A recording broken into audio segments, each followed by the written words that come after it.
Salut, donc de retour après une petite semaine de vacances, toujours en plein travaux, c'est le gros bordel. On va enchaîner sur donc là le Poligny on le laisse là, le Mal aussi pareil, le Bidalo il est dessous.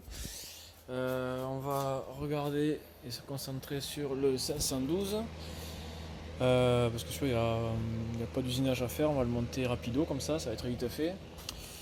J'ai reçu mes consommables. Donc des joints pour monter les carters de tous les moteurs, des petits packs roulement et joints SPI. Donc c'est les packs pas premier prix mais presque chez NR35. Voilà, donc on a de quoi changer les roulements des 4 vilebrequins. Donc c'est des cages polyamides. Bon après c'est pas des marques très réputées de roulement donc ça tiendra ce que ça tiendra.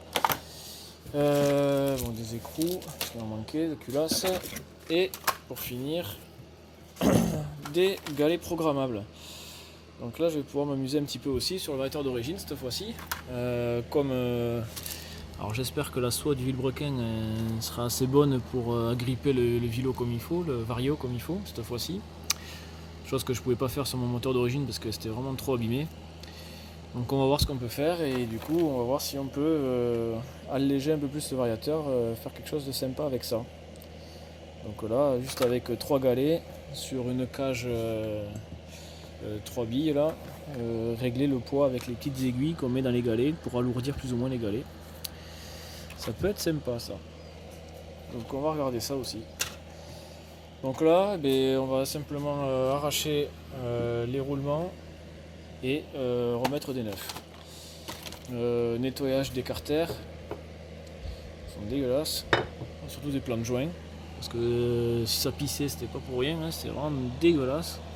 Je sais pas qu'est-ce que c'était, mais mettre un joint papier qui ira bien et on remonte tout le moteur strictement d'origine, le piston qui a la bonne cote là, les segments neufs. On remonte tout d'origine et on regarde comment il marche celui-là. Du coup on pourra le comparer aussi avec mon moteur d'origine que j'ai sur la mobilette. Et après on va pouvoir s'amuser un petit peu, un peu plus tard, ou je sais pas quand. Il y a les réplicas qui me titillent un peu d'abord. Mais celui-là je voudrais l'optimiser un peu, donc je vais mettre le piston Ersal monosegment avec le segment fonte de chez Poligny, parce que là c'est du chrome. Et puis on va peut-être jouer sur autre chose encore, on verra. Donc là on va juste le remonter d'origine, on le jette sur la mobilette, on passera au réplica juste après. Donc là on va arracher les roulements. Pour les roulements j'en ai marre de bricoler là, à foutre des cales là, taillées en pointe et avec les taux les serrer pour les encastrer, arracher le roulement et tout, c'est chiant. Ça fait toujours chier, donc là j'ai vu un truc sur Mano Mano, 20€, le kit pour arracher tous les roulements là. 20€, je trouvais ça pas cher, donc je trouvais ça intéressant de plus me faire chier avec, surtout que là j'ai 8 roulements à changer. Et voilà, donc là 20€ plus 10€ de frais de port quand même, donc 30€ le tout, je pense que ça va être sympa. Voilà, on va regarder ça de suite. Je me suis bricolé un truc là parce que la caméra embarquée là, elle a pas une qualité de fou, malgré que c'est une 4K. Bon après en même temps c'est 20€ la caméra avec tous les accessoires, tous les accroches et tout, 20€ le tout, il fallait pas s'attendre non plus à autre chose, hein. J'aurais dû prendre la même à 20€ mais qui faisait pas 4K, au moins peut-être que le Full HD aurait été de meilleure qualité. Mais comme au niveau du son et au niveau de l'image c'est vraiment pas terrible cette caméra là, je la réservais vraiment que pour les essais embarqués avec la mobilette. Alors du coup je me suis bricolé un espèce de truc là pour essayer d'y fixer le téléphone à chaque fois. Et on va voir si ce nouveau point de vue sera sympa. Ça, du coup là je peux l'articuler dans tous les sens là. Bricoler un truc à la con là, comme ça. On va voir si ça peut donner des plans sympas quand je filme sur l'établi. Bon évidemment, quand j'aurai besoin de l'étau, il va falloir que je trouve un autre endroit pour le fixer, mais bon je le trouverai. Donc voilà, là je passe sur la petite caméra à 20€ là, donc évidemment la qualité elle est bien moins bonne. Et je me suis dit même pour le montage et tout c'est plus sympa pour moi de faire avec le téléphone. C'est un Sony Xperia XZ1, on commence à dater mais la qualité de vidéo est quand même bien, en tout cas bien meilleure que la petite caméra embarquée. Donc bon du coup je me suis bricolé ce petit truc là et avec le téléphone ici, tac, verrouillé en bas, je peux appuyer là et puis démarrer la caméra. Puis voilà, je peux l'orienter partout. Comme ça, un peu partout, sur les taux, etc. Bon, quand je travaillerai sur les taux, je trouverai un endroit pour le fixer ailleurs. On verra bien si ça fait des plans sympas, si on peut avoir des meilleurs points de vue et une meilleure qualité. Donc je repasse sur le téléphone. Maintenant, on va parler mécanique. Un peu le sujet de la chaîne. Donc je disais que je m'étais acheté des arraches roulement et qu'on allait essayer ça.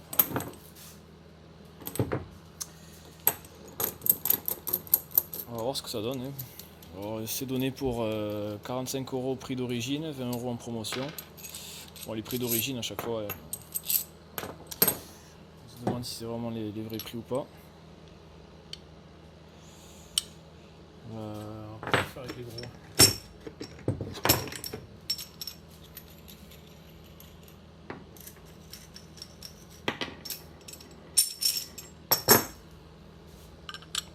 Elle est bien ça. Allez, on va tester ça. Je vais quand même y mettre de la graisse là sur les filets, parce que ça va quand même pas mal forcer. Je préfère que ça glisse bien plutôt que ça arrache de la matière. Parce qu'à 20 €, je pense pas que les écrous soient de première qualité. Alors avant de foirer tous les... Bon, l'écrou ça change, c'est facile, mais ça j'ai pas envie de le foirer. Donc ça va être sympa quand je vais travailler, je vais en avoir partout, mais si ça peut faire durer le produit un peu plus longtemps, ça m'intéresse. J'ai pas envie de remettre 20 € tous les jours. Cette partie là aussi, celle qui va forcer le plus aussi. Là je veux bien que ça glisse. Donc du coup, petite colonnette. Ça me paraît un peu court celle-là, on va prendre les grandes. Et même les rallonger. Avec ça on aura de la distance. Ça ira bien.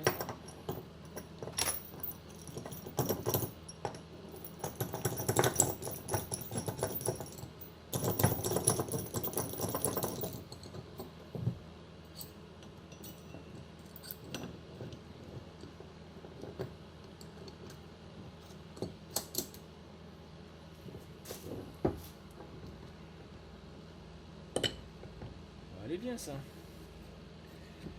Très bien. Bon déjà, on va commencer juste à serrer les deux mâchoires ensemble.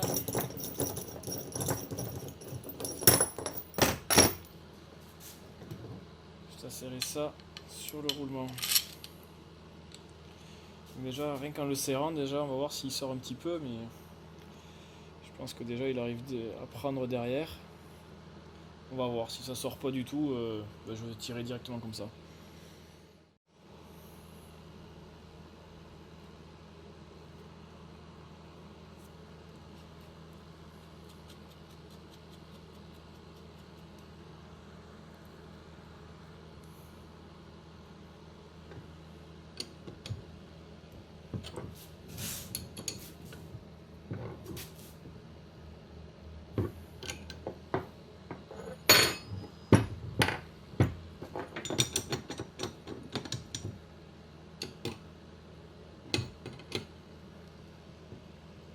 Déjà il commence à sortir un peu le roulement.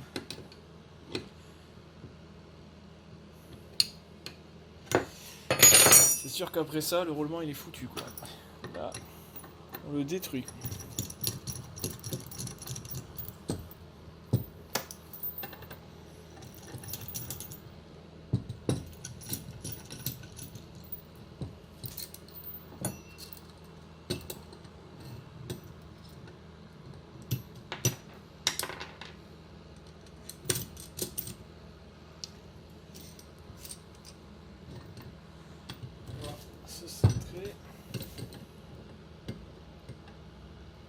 C'est les 17. Allez, c'est parti.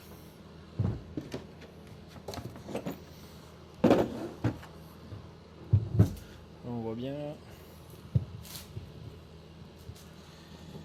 Ça c'est une clé de 17.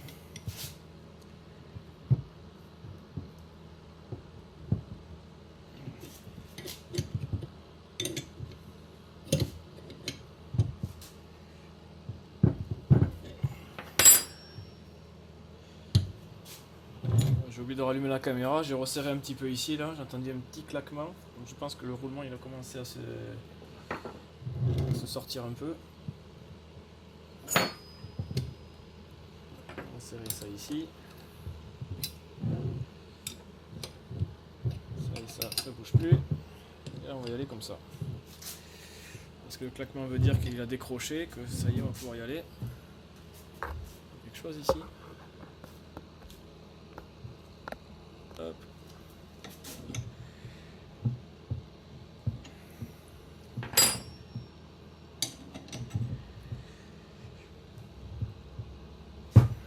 Ça y est, il sort. Le petit claquement que j'ai entendu, c'est ça. Il s'est décollé un petit peu. Ah.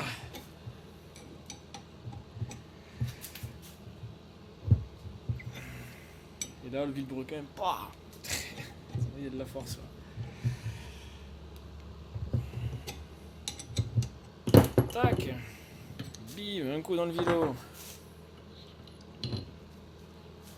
Et B.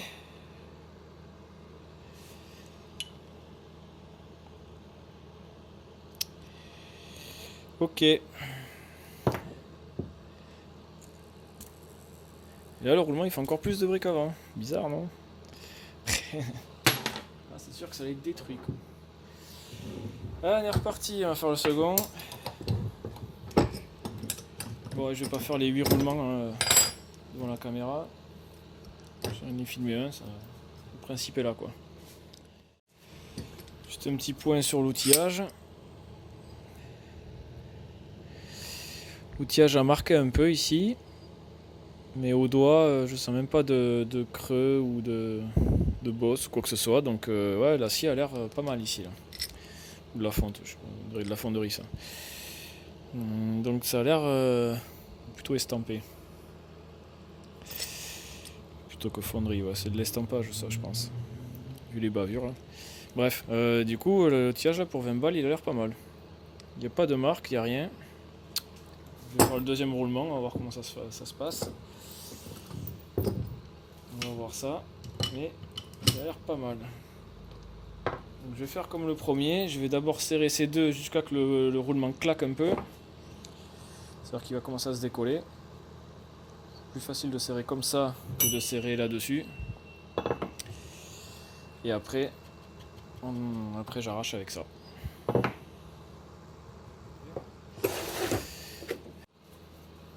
Bon mais du coup pour 20 € là, avec 10 € de frais de port pour 30 € le tout, je suis bien content de cet outillage là. J'avais peur qu'il se foute en travers et qu'il n'arrive même pas à arracher un seul roulement, que les filetages se bouffent ou quoi. Donc on va vérifier tant qu'on y est l'alignement du vilebrequin. Donc il n'y a plus les roulements. J'ai pris une plaque de marbre, c'est ce qu'il y a sur les dessus de radiateur. J'ai pris la partie lisse, bien nettoyée, les petits V là qui vont bien. Le vilebrequin qui pose donc sur les diamètres les plus gros ici, donc les diamètres des roulements. Donc même s'ils sont très larges, les V, ici, toute cette longueur là, ça ne porte pas. Le vilebrequin ne porte que sur la partie du roulement ici. Donc là on est sur un diamètre plus petit. Donc je m'appuie sur les roulements et je regarde le défaut d'alignement que j'ai ici et au bout ici. Donc je le mets sur les V, je fais attention de ne pas être sur la partie rayonnée, sinon ça me fausserait le vilebrequin. Et comme je m'appuie sur une partie conique, le vilebrequin a tendance à partir sur le côté, parce qu'à force de tourner, l'angle du cône a tendance à faire partir le vilebrequin, donc je le cale en butée avec un pot de peinture pour la suite de mes travaux d'ailleurs. Tac, donc un butée de ce côté là, je place le comparateur ici dans l'axe et donc super, hop. Et donc je trouve que ça se porte pas trop mal. Je vais essayer de me mettre en face, comparateur.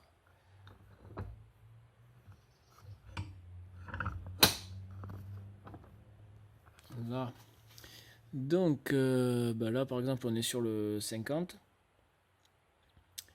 Donc je pousse le vilebrequin toujours embuté contre le pot de peinture et je fais tourner doucement.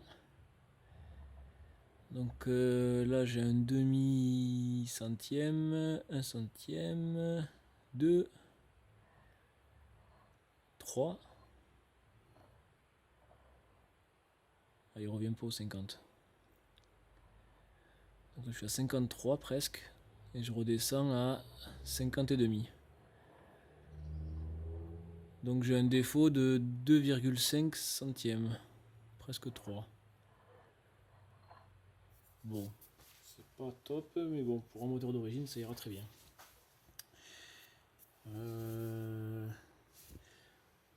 Bon, si déjà Ionnet de tournoi Racing se lance pas dans le réalignement à 2 centièmes près, moi à 2 centièmes et demi, je vais pas me lancer, c'est sûr. Bon là par contre, comme ce cône il est assez défoncé, je sais pas ce que je vais avoir ici. Là. On va voir. Donc là, je suis à 16, on va dire, 16,5, 17, 17,5, 18, 18,5, jusqu'à 19,5, et on revient à 17. Ah, 20, 17. Oh, qu'est-ce qui se passe? Je suis bien buté là. C'est très irrégulier là. C'est pas régulier à chaque tour, quoi. Alors là, j'arrive même plus jusqu'à 20. Donc là, je vais de 17 à 15, ça fait 3. Bon, ça a l'air d'être plus stable là. 3 centièmes de défaut d'alignement. On va essayer sur une partie plus propre ici là. Celle-là, elle a l'air bien. Elle a l'air propre. Donc là je suis à 71, 67, 70, 67, non 68 pardon. Je suis parti de 61, je suis arrivé à 68 et je remonte qu'à 70. Donc là j'ai que 2 centièmes de désalignement. Enfin, j'ai touché le comparateur. Bon, bah, très bien. 2 centièmes, c'est très bien ça. Bon, bah, c'est bon. Bon, oui, pour un vilebrequin d'origine, le jeu dans ce sens-là, au niveau de la tête de bielle, il n'y a rien. J'ai plutôt tendance à le faire tourner comme ça, là, mais là, il n'y a rien. Bon, après, c'est normal qu'il y ait du jeu, là. Il n'y en a pas des masses. Oh, bah, très bien, ça me va bien, ça. Il n'est pas dégueulasse, quoi. J'avais peur qu'avec tous les kilomètres qu'il y avait, là, qu'on ait 5 ou 10 centièmes de désalignement, là. Bon, bah, très bien. Bon, ben là, je le fais un peu pour m'amuser, parce que bon, pour moteur d'origine, on s'en fout un peu, même si c'est toujours mieux. Ce qui va être plus sympa, c'est de le faire sur les réplicas, pour être sûr que chacun des moteurs ont à peu près les mêmes défauts, pour bien les comparer aussi. Et voir qu'on n'est pas un vilebrequin dans les choux, quoi. Surtout les réplicas où j'ai tendance à toujours appuyer sur la pédale lanceur, parce que c'était pas bien réglé. Et du coup, je tire toujours sur la queue, la soie du vilebrequin. Et j'espère que ça ne va pas bousiller le vilebrequin. Bah allez, on passe à la suite. Donc les roulements, on va monter ça sur le vilebrequin. Je vais nettoyer les carters aussi parce qu'ils sont bien dégueulasses. Une question que je me pose aussi, toujours discussion là, de ce côté-là. Comment on monte, dans quel sens on monte les joints spi? Moi sur le moteur d'origine, je les avais trouvés ressort vers l'intérieur. Sur les carters de refabrication, là, je les trouve ressort vers l'extérieur. Moi dans ma logique, je sais pas. C'est-à-dire que le ressort il aide à appuyer la lèvre pour bien serrer le vilebrequin. Donc ça veut dire que si on a le ressort vers l'extérieur, quand le piston monte et qu'on aspire du coup le mélange par le carburateur, le ressort aide à faire l'étanchéité parce qu'il y a une dépression côté carter, côté intérieur du carter. Donc on a une meilleure aspiration, on va dire. Mais dès que le piston redescend, donc la précompression pour la phase de transfert, et s'il y a plus de pression dans les carters, on va dire que le ressort va s'ouvrir et l'air va passer à travers le vilebrequin et on va dire dans le pire des cas on a des fuites à ce niveau-là. Si on fait l'inverse, que on mette le ressort à l'intérieur, quand le piston monte, on aspire le mélange, le ressort s'étire et du coup on aspire de l'air par le vilebrequin. Donc c'est moyen. En même temps, si c'est régulier, le réglage carbu se fera quand même. Et quand le piston descend, le ressort il aide à bien plaquer la lèvre contre le vilebrequin et on a une meilleure précompression, une meilleure injection à travers les transferts. Donc pour moi, les deux sont aussi bons l'un que l'autre. Et puis le Polini marchait avec les ressorts à l'envers parce que c'était monté comme ça déjà. Je l'ai laissé sur les carters de refabrication. Et sur tous les autres moteurs, ils sont tous montés avec le ressort à l'intérieur et franchement, je vois aucune différence. Donc c'est vraiment, je sais pas s'il y a vraiment une réelle différence. Donc voilà, donc dites-moi ce que vous en pensez dans les commentaires hein, pour continuer ce débat. Je n'ai jamais trouvé vraiment de vraies réponses. Ce qui paraît, à une époque, ils étaient dans un sens et à partir d'une certaine date, ils ont fini par les remettre dans un autre sens. Et même le concessionnaire MBK m'avait dit pareil. Je crois qu'avant, ils étaient ressort intérieur et qu'après, ils avaient changé, ils avaient mis le ressort à l'extérieur. Enfin bon, je sais pas si ça change vraiment quelque chose. Autre chose aussi, je trouve qu'il y a un vilain défaut d'alignement entre les transferts cylindres et carter. Là on peut voir une belle marche hein, qui doit faire pas loin de 2 mm ou peut-être même un peu plus. Donc là la marche qu'on voit c'est le cylindre qui ne s'aligne pas avec le carter. Donc la face du transfert là elle est derrière le carter et la face arrière du transfert là elle est un peu plus devant. Donc en fait le dessin du carter et du cylindre ne correspondent pas vraiment. J'avais remarqué ça aussi sur le moteur que j'ai là d'origine. Là on a vraiment des dessins assez différents je trouve. C'est-à-dire que là ici cette arête là est plus avancée, donc elle dépasse au niveau du carter. Et cette face là, elle a un angle différent. D'ailleurs on le voit là, la partie plus claire sur le carter. C'est là où tombe le cylindre, ça va laisser des traces. Avec le joint, on le voit mieux. Le joint, il est vraiment découpé selon le carter. Et on voit la trace. Donc on voit bien le cylindre là qui part plus vers l'extérieur. Bien comme il faut quand même. Et qui rentre bien avant le carter. Pareil, la pointe ici, elle va bien plus loin. Et elle rentre bien avant le carter aussi. Ça correspond pas vraiment en fait. Alors je me tâte à l'aligner maintenant, comme ça sera fait. Autant le cylindre je peux le retoucher facilement après, mais autant le carter, le retoucher quand il y a l'embiellage de montée, ça m'emmerde. Même si on peut mettre de la pâte à modeler ou quoi que ce soit là pour limiter les copeaux, j'aime pas ça. Donc soit je l'usine maintenant, soit je le laisse comme ça. Je trouve ça pas terrible quand même. On se fait chier avec les kits à bien les aligner et tout ça, et là par défaut c'est dégueulasse quoi. C'est vraiment moche. Là, il y a bien un joli ici. Là, si je le prends comme ça, il y a 3 mm. Entre la pointe ici et le carter, il y a 3 mm. Ça commence à faire quand même. Et du coup, la partie du cylindre qui dépasse, elle est 2,5. Vraiment pas terrible quand même. Je me tâte à gratter le carter maintenant, là, comme ça sera fait. Et du coup, gratter le cylindre avec, enfin, simplement aligner le tout ensemble, quoi. Les roulements sont bien graissés d'origine. Avant, je les montais comme ça, je les dégraissais pas. Tous les moteurs que j'ai eu là, je les ai toujours montés graissés comme ça là. D'ailleurs, au démontage, celui que je viens de démonter là, celui-là il n'est pas graissé. Ça c'était roulement fag en plus, dommage. Il était déjà mort. Bon, celui-là il va bien, c'était le côté allumage celui-là. Donc celui-là il n'est pas graissé.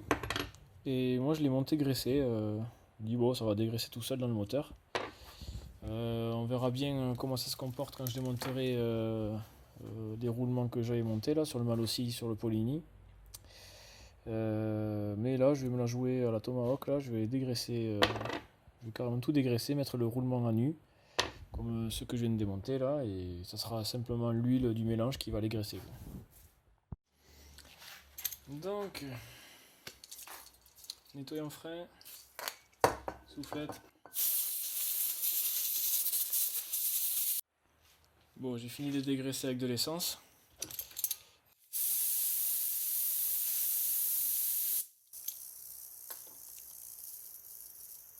Effectivement, ils sont beaucoup plus libres. Ils font quand même du bruit quand même, hein. Même neuf. C'est des cages acier aussi. Les autres c'est des cages polyamides, mais ceux-là c'est des cages acier. Ils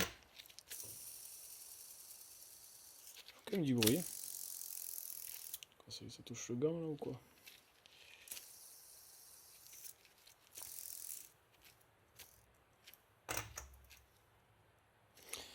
Ouais, pour des roulements neufs, c'est pas terrible je trouve quand même.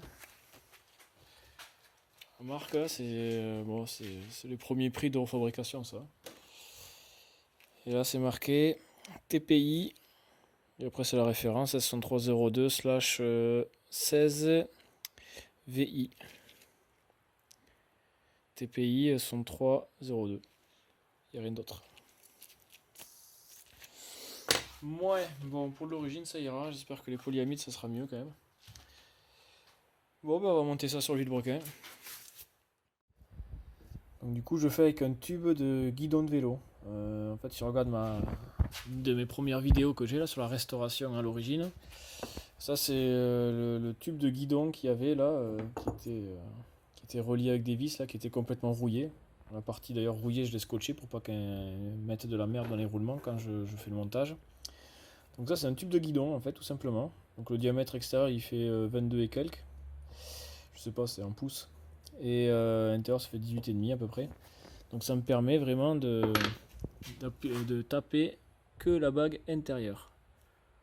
Évidemment, si on monte le roulement en tapant la bague extérieure, on défonce tout quoi. C'est les billes qui appuient les unes qui appuient sur la bague extérieure et intérieure et on bousille tout. Donc, évidemment, quand on monte le vilebrequin, le roulement sur le vilebrequin, il faut taper que la bague intérieure, c'est tout. Donc montage sur vilebrequin, je vais prendre une grosse clé, comme ça je m'appuierai sur la masse et j'ouvre jusqu'à que ici ça passe. La queue du vilebrequin touche en bas, c'est pas bon, je m'écarte, voilà, pour pas que la queue touche ici.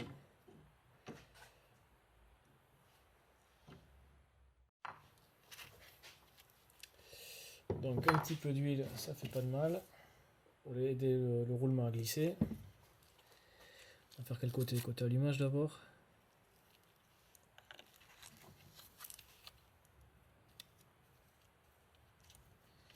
Voilà. Le roulement côté rayon, côté masse, parce que lui aussi il a son rayon.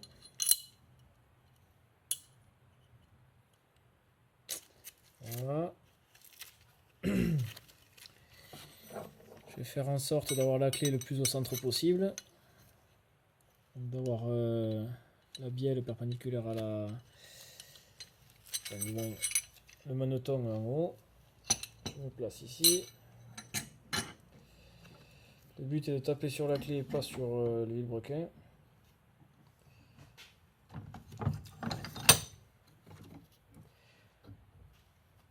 Voilà, la queue du vilebrequin ne touche pas en bas. Sinon on défonce tout. Je suis en face. Un tube, ça c'est un tube de guidon. Donc ça fait 22 diamètre extérieur, 18,5 intérieur. Et on va essayer de faire rentrer ça.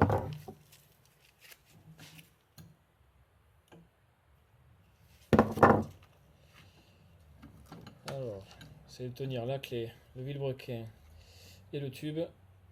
Tout ça aligné. Et c'est parti.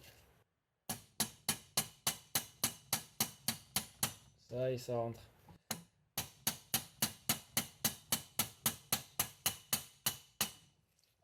Changement de bruit, ça veut dire qu'il est arrivé en butée. Là.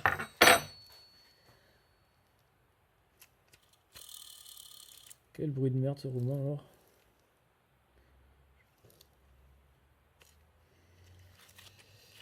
Bref. Je sais pas combien il coûte le kit, 18 € là, les deux roulements et le joint spi. Faut pas non plus s'attendre à des trucs de ouf. Un peu de joint d'huile. Tranquille, le deuxième. On met la clé pour pas fausser le vilebrequin. Établi, on ne touche pas en bas. On maintient la clé, le vilebrequin pour pas qu'il se barre. Le tube. C'est parti.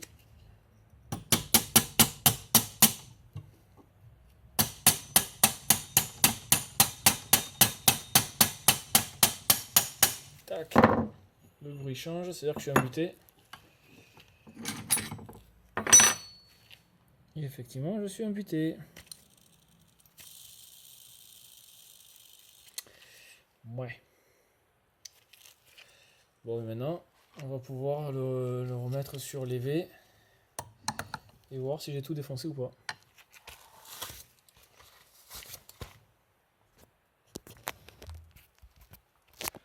Je vais refaire l'installation sur le V et on va voir ce que ça donne. Donc c'est reparti, on refait le montage. Du coup c'est un peu plus haut maintenant qu'il y a les roulements. Je vais mettre par ici. Là, comme ça, tac, je tombe ici. Ma butée, même si maintenant la masse a une touche ici là. Quoique je vais pas la faire toucher. Voilà, butée sur le pot de peinture. Je suis en appui sur les deux roulements.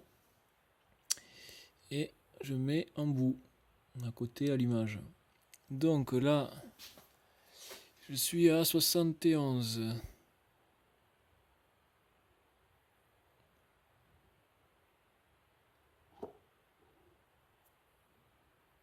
70, 71, 70, 71.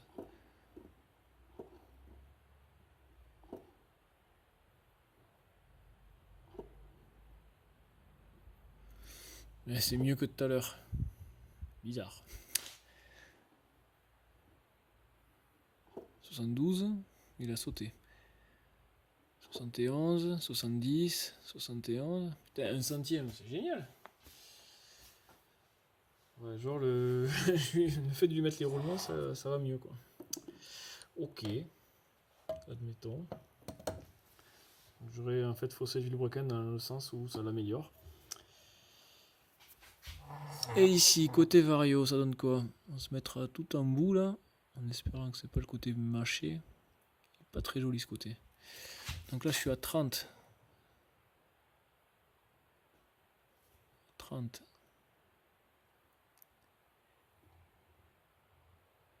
Donc là, je suis passé de 30 à 33. 30.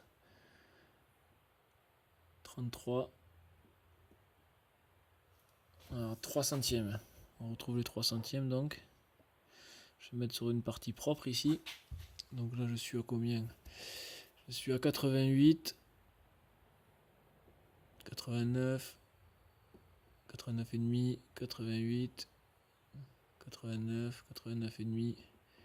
88. 1 centième et demi.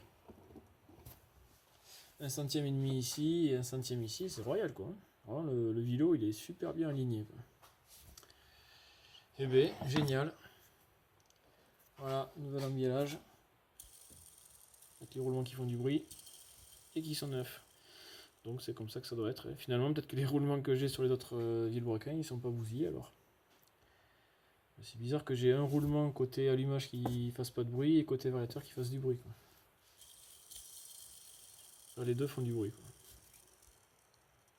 Ils n'ont pas de jeu excessif, ils ont... le rotulage est pas excessif non plus. Il y en a un qui fait un bruit bizarre dans un sens. Enfin, celui-là il fait vraiment un bruit de merde.